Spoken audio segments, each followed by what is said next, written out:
it's me, Wilma Fingerdoo, for a special Fingerdoo review of RuPaul's Drag Race Season 10's cast. Now before I get started, there's no Jorge, there's no drinks, just gorgeous earrings. I want to thank Brian Greenwood, aka Divine-esque, for supplying me with some jewelry. She said, girl, you need to sparkle, so she hooked me up. Now, if you're interested in her work, I've got a link down below. crystalcountess.com is her design contact. I'm just saying, everyone needs a little sparkle, so let's get to it. Who'd have thought RuPaul's Drag Race would have seen 10 seasons, eh? I'm so serious. I mean, or even last on VH1. No offense to VH1, but there was that moment there where the children screamed it wasn't gay enough, and by saying it wasn't gay enough, they weren't showing enough of the pit crew. And I tend to agree, is all I'm saying. But seriously, here we are, season 10, and this is one of the most anticipated casts we've ever had. We've got internet sensations, we've got Broadway performers, we've even got a tabloid queen. It's so exciting. The drama is already hitting the internet before we've even hit the workroom. So let's get to it. Here are the queens in alphabetical order. Now I want to just let you know, my opinion of them is my opinion of them. I did a little research for each of them. I looked at what they had online. I looked at how they presented themselves for the video. I also watched that very long-winded thing that Sasha Velour did, although that was lovely.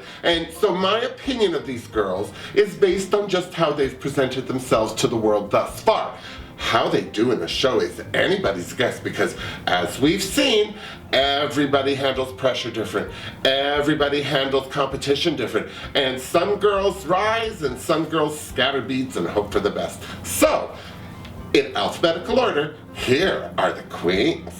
First up, Aquaria. Now, she is only 22 years old, bless her pointed head. She's from New York City now, but she is Sharon Needles' drag daughter, or as she puts it, Sharon Needles is her drag mentor, because it seems to me that Aquaria has moved up and on, because she said that she is now part of the legendary drag family in New York. Now, I watched a lot of her performance videos. I think she has a lot of chutzpah. She's an athletic dancer, lots of splits, very, very high energy. She's also got a lot of looks. Her Instagram account is fabulous. She's very talented with her makeup. Aquaria also has a lot of attitude as a New York queen, and as one would expect, being a drag daughter of Sharon Needles. There is something very acid Betty about her that I was getting out of the gate. Now, there's one of two things going to happen with her. She's going to piss a lot of people off and they're going to kick her out early, or this girl could possibly make it definitely into the top 5. Possibly into the top 3. That's my prediction anyway. I mean, also, she's Sharon Needles' drag daughter. I gotta say something nice about her, or Sharon Needles will haunt my dreams more than she does already. Hi, Sharon. Asia O'Hara. Now, there's some good things about Asia O'Hara, and there's some bad things about Asia O'Hara. The good things, to me, are she's very, very confident without being loud about it. She's like a ninja assassin. This is a girl whose work ethic and experience is very, very broad. She does a lot of costumes for high schools, color guards, and dance teams, as well as other drag queens. She also does work with these color guards. She's into the choreography and all that. The downside for Asia, because I think all of those things are great because they're unique. Not everyone in drag knows what a color guard is, let's just say it. But the downside, she's Fifi O'Hara's drag mama. Now, I'm not saying that she taught Fifi O'Hara how to be a mean girl, but I'm just saying it's just a tick against her. I'm not judging her by it, because quite frankly, from the videos I've seen online and how she's been presenting herself to the world, she seems very, very career-minded, very, very, very professional. She also won Miss Gay America 2016, so you know, she got skills. Third, alphabetically, Blair St. Clair. Now, she's only 22. She's about 3 pounds soaking wet. She's cute as the day is long. I already hate her. But she also comes to Drag Race with a lot of drama. This is a girl who violated a court order and left her state to do Drag Race. She wasn't supposed to. She had a DUI now. What's sad about this is that she won Miss Gay Indiana 2016, and of course, this is not the way Miss Gay anybody should be presenting themselves, drunk and behind the wheel. So, this is what I have to say. It's It's none of my business what's happening, because that's a legal affair. The courts will figure it out, lawyers will get their money, everyone will move forward, and in 3 years no one's going to remember. But I do think that it's very, very important to understand that Blair made this mistake at 22.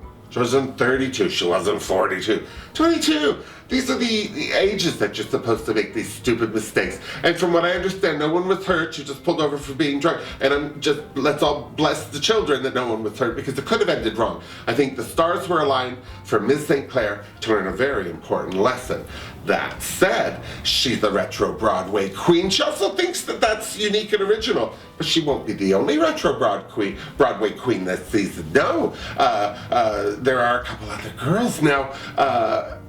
What do you think that means for her? Now, I have to say, Blair has a very broad YouTube presence already. She's done a lot of interviews, she's done a lot of performances, but because of this Broadway referencing and the names she was dropping during her interview, I'm expecting big things from her for Snatch Game, if she makes it that far. That said, I think Blair could possibly make it to top 5. I'm not sure how she'll do with the other girls. They may be threatened by her, they may oust her, I don't know. Again, as I say, it's always down to how these girls do during the challenges, but that said, I think Blair's got the chutzpah to go far, or maybe the wrong chutzpah that might get her kicked out by the other girls, I'm just saying. Fourth on our list, alphabetically, is Dusty Ray Bottoms, and already I'm in love with her because I love her name. I think that's a cute name, Dusty Ray Bottoms. Now, I'm just gonna say this right out of the gate. Her makeup is gonna be polarizing. She tends to like to have a look on her like she got scurvy or early onset zombieism, or maybe she's been kissing the dog with open mouth. I don't know what's going on, but she looks a little scaby-y sometimes, and she likes this dot thing with her eyebrows, which, you know, hey, do what you need to do. But I've also seen her have not so weird makeup in some stuff, so who's to say? Now, her performances are also very interesting. She's very much an art queen like Sasha Velour. She's also a Broadway queen, so she got broad references and is not afraid of performing. A lot of her videos are spoken word, so this is one of those things where I don't know how she's going to do with these other girls. They might pick on her because they don't get what she's doing, and that might make her doubt herself, or she's not going to give a hill of beans what these girls think because she knows she's fabulous and she'll do very well. She could very well make it into the top 5, but again, we'll have to see how she handles the challenges. Another one of the most anticipated queens for season 10, of course, is the returning Eureka O'Hara. Of course, she was asked to leave season 9 due to a knee injury, so she's back this season. And the one thing that she's got going for is already the world knows who she is. She proved herself to be a lippy bitch when she needed to be. She also seemed to be a helpful queen when, you know, she wanted to be. And I love her personality. Now, not everyone does, not everyone will. She's going to be one of those girls that's going to piss a few people off, I think, in the workroom, which I think is part of her game, just to get them all wondering what's what and what's next, that kind of thing. So I'm certainly excited to see Eureka O'Hara again. And all I can say, too, is she better tape up that knee good and tight, seriously. Up next, it's Calorie Kardashian. Now, this girl's a hoot. First of all, she's from Albuquerque, New Mexico. She's a Latin queen. She's also a big girl, but here's the thing. I am sick and tired of these big girls with these great chin lines still to work. I am so serious. I don't think you should be considered a big girl unless your chin is in your boobs, quite seriously. That said, Calorie is a high-energy performer. She's lots of fun. She has a low energy personality of this. She seems very, very quiet. That could come off as bitchy because she paints a snatching face, is all I'm saying. Or she could just get lost in the sauce. She's one of those people, I'm not sure how she'll do. It all boils down to how well the challenges hit her, is all I'm saying. Good luck to her, though, because I think she's a lovely person and she is a hell of a performer. If she ends up in the bottom ever, I feel sorry for whoever's up against her. That's all I'm saying. Seriously. You know, one of the criteria I have for judging the queens is I watch the video that introduces them, and then I try to remember who's there. And some girls I remember right away, some I don't. And I hate to tell you, but this Cameron Michaels is one of them. No offense, because I think she's going to be very popular with the other girls because she's a muscle queen. She's probably going to be hot out of drag, and everyone loves that milk. But that said, she didn't stand out for me. Not that she is a bad performer. Her videos are good. She's solid, very eclectic performer, very, very energetic. She's not afraid of performing and takes the stage with a lot of gusto. But just as a personality, I'm worried that she might get lost in the sauce in the workroom or easily intimidated by some of the bigger personalities, because it does happen. So I don't know. She, her shoulders may say I'm a star, but her performances may dwindle in the shadow of others. I'm just saying.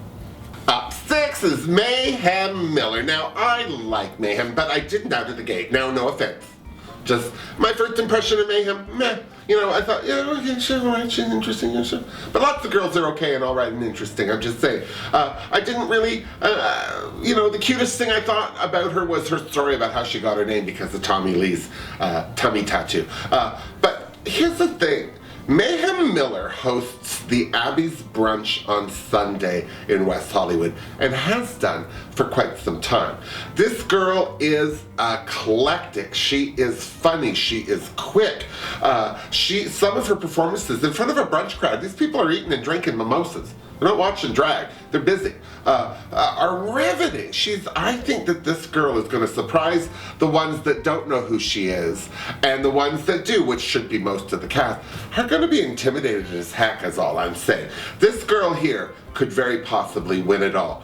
Or, depending on how the other girls take her, she could end up getting foibled at the crossing line, or finishing line is all I'm saying. Let's hope not, because she's a killer. Up 7th is Ms. Cracker, and I've known about her for quite some time. Well, because she does a review on YouTube of RuPaul's Drag Race. It's called Review with a Jew, and it is a hoot. Now, Ms. Cracker is Bob the Drag Queen's drag daughter, and she certainly is on all fronts. She's very, very funny. She's got great insight. This is a girl, I think, who will do very, very well. She's eclectic. Her look is absolutely high fashion, but she is very broad in her performance. She's not tied down to one thing too many, so I think she's going to do very well. If she doesn't make top 3, she is definitely a shoo-in for top 5. And while you're waiting for Drag Race All-Stars to end and season 10 to start, check out Ms. Cracker's Review with a Jew. They're a hoot, seriously. One of the girls that I am expecting a lot out of is Monet X Change. She's going to be top 3. She's going to be top 3, or someone will kill her. That's all I'm saying, because she is the tits. First of all, she is so funny. And second of all, watch her videos. She's got a couple online that are just... She does Monique's rant on skinny bitches to music. It is hilarious. Bob the Drag Queen's in the background of that video laughing like a tit. She also has this great video, Areola, the Black Little Mermaid. It's so funny. That said, she just seems to be one of those people. She got a good attitude. She looks like Gladys Knight. I hope if she does the Snatch game that she whips that out, because I think that RuPaul would eat that up. That said, I think the other girls will have a contender here with Monet. She's going to give them a hard hurdle to get over to put her in the bottom, and if she is ever in the bottom, and I doubt she will be, her performance will smoke the other girls. Keep your eye on Monet Exchange, because I think top 3, possible winner, I'm just saying.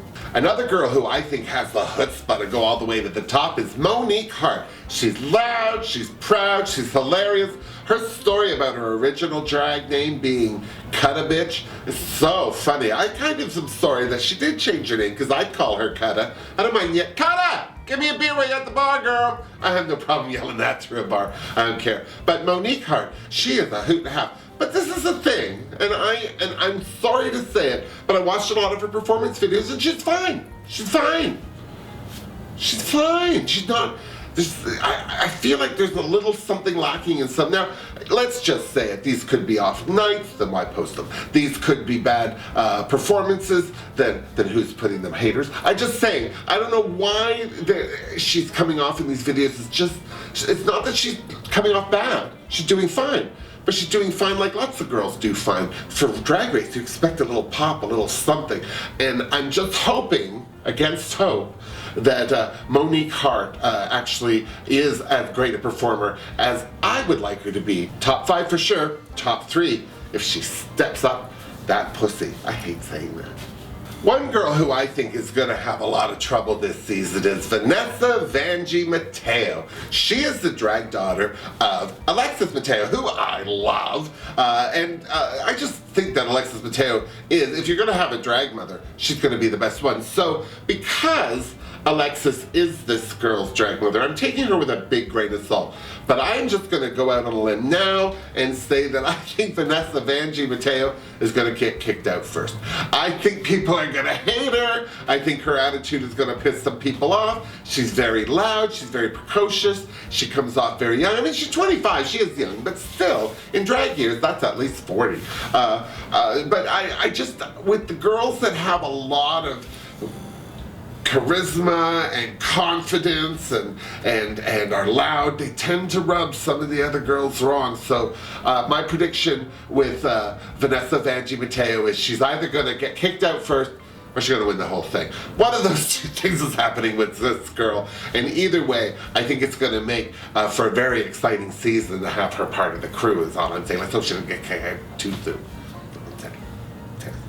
Another girl who may have a bit of an uphill battle this season is the Vixen. And I say this because she just is very quiet, very low-key. I mean, that's how she comes off in interviews. She's a very high-energy performer, very spectacular performer. She's one of those girls that if the challenge trips her up and she ends up in the bottom 2, she will not stay there for long because I think she will outperform a lot of the other girls. She's one of those girls that just has that something when she's performing, so I hope that that lack of something in her personality doesn't hold her back in the workroom. Seriously. Which brings us to Yahuwah Yakasami. I can't even say it. Hamasaki. Jesus. Yahuwah Hamasaki. There, I can say it when the camera's not rolling. Quick, Carl, roll it. Which brings us to Yahuwah Hamasaki. Is that right? That's her name. And bless her. Here's the thing. She is very confident. She is very driven. Yahuwah has got her eyes on the prize. She is galvanized and nobody's going to get in her way. I think that's going to piss off a lot of people. I think she's going to be one of those queens that's always forcing herself into the front. And I don't know how well she'll deliver in the thick of it. I'm not saying she's a bad performer. Her videos are very solid. But again, she's one of those girls. Lots of girls are doing what she's doing. I'm not judging that she's doing it badly at all. She's a very talented queen. But again, I think what this whole experience comes down to is how these personalities deal with each other in the workroom and then process what's gone on to their stage performance. And I'm not sure. I think that Yahuwah is going to have no problem not thinking about the other girls. I think she's going to be fine. She's going to not lose any sleep over anybody. But I do think that her I don't know, her overconfidence may rub some of the girls the other way. Will it be as bad as Vanessa Mateo? No. I think that if Yahuwah stands next to Vanessa, no one's going to bother with Yahuwah, is all I'm saying. But that said, there's the queens. Now, officially, who do I think is going to make it to top 3? I think Eureka O'Hara is going to make it to top 3. I also think that Aquaria is because, again, her drag mother is Sharon Needles, and this girl, researcher, she's solid. The last girl I think that's going to do well is Monet X Change. If she doesn't make it to top 3, then I'm going to stop watching RuPaul's Drag Race. Okay, I'm lying. But the point is, I think that this girl can make it. Who do I think will round it out? Well, I'm going to say Ms. Cracker for sure. Bob the Drag Queen's drag daughter, absolutely. She could also make it to top 3. But I don't know. I picked the top 3 that I like. So there it is. And then finally, Monique Hart, I think, will round out the top 5. That's my prediction. Of course, it's going to be completely wrong because I don't know. These girls are a mystery to me as much as they are to you. All we can do is watch season 10 of RuPaul's Drag Race, and then after each episode, you come on back back and see me, because I will be reviewing it live from Wilma Bar Lounge, 996 Queen Street East, as we did for All Stars 3. So, without skipping a beat, we'll go from All Stars 3 to Season 10, so you won't have to miss me too much. But until then, miss me! Mwah! Oh, seriously, Jorge, we're gonna have to really think of some drinks, though, for this, because Season 10, that's momentous.